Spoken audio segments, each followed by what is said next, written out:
સેબીના બધા સર્વો અને મેડમ મને આભાર વ્યક્ત કરું છું. આ સેબીમાં આવ્યા પહેલાં મને કંઈ જ નોલેજ નહોતું અને આ સેબીમાં આવ્યા પછી એસી ફ્રીજમાં શું શું કાર્ય રચના છે, શું શું આવે છે અને કેવી રીતના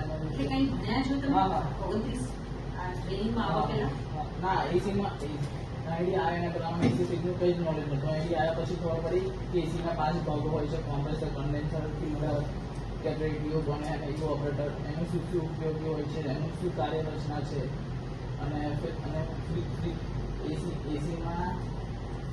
એસીમાં આઉટડોર ને ઇન્ડોરમાં એને કેટલું આવે છે, શું આવે છે, કોમ્પ્રેસર. ટ્રેનિંગ થઈ ગઈ. ટ્રેનિંગ પછી તમે શું બનવા માંગો છો? ટ્રેનિંગ બાદ અમે આની અંદર જ આગળ એનો વધવા માંગીએ છીએ. આની અંદર આગળ અમે પાર્ટ ટાઈમ કરવાનું અને પછી ટ્રેનિંગ લેવાની. ટ્રેનિંગ કર્યા પછી એને પોતાનું બિઝનેસ ખોલવાનું.